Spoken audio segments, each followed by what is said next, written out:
Ukikutana na mtu ambaye anasema hajabatizwa wala sio muumini wa kanisa lingine na wala sio Muislamu, hajui lolote au hana shauku yoyote kuhusu Kristo au hajui Mungu, huyo wewe uwe mwalimu wake, kwa sababu kwa njia ya ubatizo umebatizwa na umetumwa. Kwa njia ya sakramenti hii ya ubatizo umebatizwa na umetumwa kuitangaza Injili ya Kristo.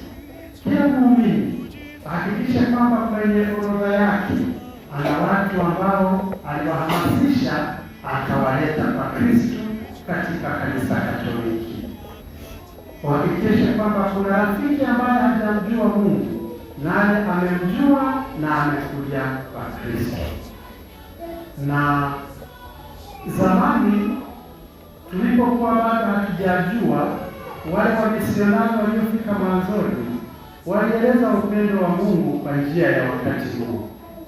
Na ukienda kusoma kwenye vitabu vya historia ya misionari, walisema hivi, tulitumia mbinu hiyo kwa sababu wale watu walikuwa wakisoma na kuandika na wala mazingira hayawaruhusu kujua na kumfuata Kristo.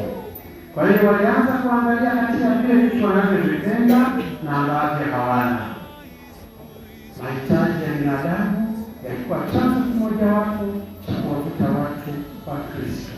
Elimu iliyotumiwa na misionari, lakini haikuwa mbinu tu ya kuwavuta kwa Kristo, bali ilikuwa mbinu ya kuonesha upendo uliokamilifu katika Kristo kwa njia ya upendo wa matendo mema, kwa kuwapatia mahitaji yao ya kila siku. Kwa mfano, waliweza kugawa nguo ambazo wakati huo zilikuwa zina nyama, walikuwa na bunduki wakiwinda nyati.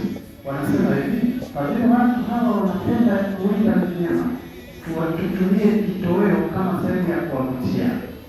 Walitoa matibabu, na katika matibabu watu waliuona na kuonja upendo wa Kristo, na wakaja wakajiunga na jumuiya ya Wakristo wakabatizwa. Ndugu zangu, Mungu ni upendo. Katika pendo la Mungu sisi sote tuvutwe na mwaliko wa kuwavuta wengi kuja kwa Kristo.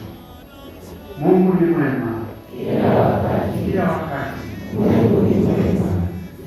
Changamoto utakayokutana nayo katika kumhubiri Kristo isikukatishe tamaa, kwa sababu atakayekuwa anafanya kazi ndani yako sio nguvu zako, bali neema ya Mungu inayofanya kazi ndani yako.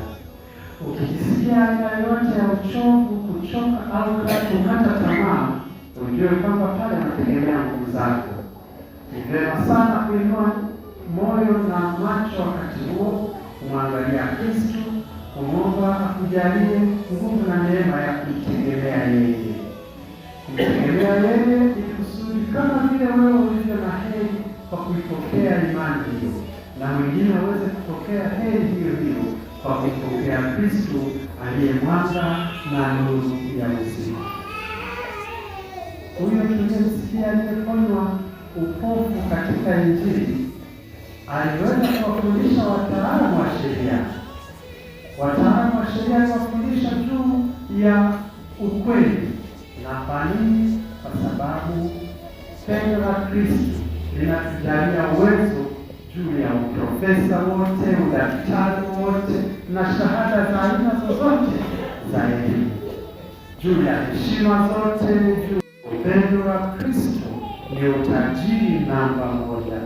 Tunaomba sana kutokana na fanaka hiyo na utajiri huu tuwe wema na wengi wa fadhila kwa kuwavutia watu wengi kwa Kristo.